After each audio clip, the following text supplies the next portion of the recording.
شروع اللہ کے نام سے جو نہایت مہربان اور بے حد رحم والا ہے۔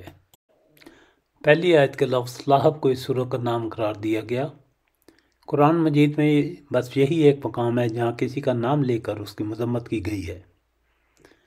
یہ اس لیے کیا گیا کہ زمانہ قدیم میں پورے عرب میں ہر طرف بدامنی اور طوائف الملوک کی پھیلی ہوئی تھی۔ کسی شخص کے لیے اس کے خاندان اور خونی رشتہ داروں کی حمایت کے سوا جان و مال اور عزت اور آبرو کے تحفظ کی کوئی ضمانت نہ تھی۔ اس لیے عربی معاشرے کی اخلاقی قدروں میں رشتہ داروں کے ساتھ حسن سلوک کو بڑی اہمیت حاصل تھی اور قطع رحمی کو بہت بڑا گناہ سمجھا جاتا تھا۔ عرب کی انہی روایت کا اثر تھا کہ رسول پاک صلی اللہ علیہ وسلم جب اسلام کی دعوت لے کر اٹھے تو قریش کے دوسرے خاندانوں اور ان کے سرداروں نے تو آپ صلی اللہ علیہ وسلم کی شدید مخالفت کی، مگر بنی ہاشم اور بنی مطلب نے نہ صرف یہ کہ آپ صلی اللہ علیہ وسلم کی مخالفت نہیں کی بلکہ وہ کھلم کھلا آپ صلی اللہ علیہ وسلم کی حمایت کرتے رہے، حالانکہ ان میں سے اکثر لوگ آپ کی نبوت پر ایمان نہیں لائے تھے۔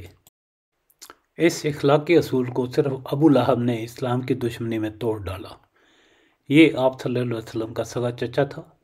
عرب معاشرے میں چچا کو باپ کی جگہ سمجھا جاتا تھا اور یہ توقع کی جاتی تھی کہ وہ یتیم بھتیجے کو اپنی اولاد کی طرح عزیز رکھے گا۔ ابو لہب حضور صلی اللہ علیہ وسلم کا قریبی ہمسایہ بھی تھا۔ یہ لوگ گھر میں بھی آپ صلی اللہ علیہ وسلم کو چین نہیں لینے دیتے تھے۔ ابو لہب کی بیوی کا یہ مستقل وتیرہ تھا کہ راتوں کو آپ کے دروازے پر خاردار جھاڑیاں ڈال دیتی تاکہ صبح سویرے جب آپ صلی اللہ علیہ وسلم اور آپ کے بچے باہر نکلیں تو کانٹا پاؤں میں چبھ جائے۔ اس کے حبس نفس کا یہ حال تھا کہ جب رسول کے صاحبزادے حضرت قاسم کے بعد دوسرے صاحبزادے حضرت عبداللہ کا بھی انتقال ہو گیا تو یہ اپنے بھتیجے کے غم میں شریک ہونے کے بجائے خوشی خوشی دوڑا ہوا قریش کے سرداروں کے پاس پہنچا اور ان کو خبر دی کہ لو آج محمد صلی اللہ علیہ وسلم بے نام و نشان ہو گئے۔ اس کی اس حرکت کا ذکر سورہ کوثر میں بھی گزر چکا ہے۔ ان حرکات کی بنا پر اس سورہ میں نام لے کر اس کی مذمت کی گئی ہے۔ ٹوٹ گئے ابو لہب کے ہاتھ اور نامراد ہو گیا وہ، اس کا مال اور جو کچھ اس نے کمایا وہ اس کے کسی کام نہ آیا۔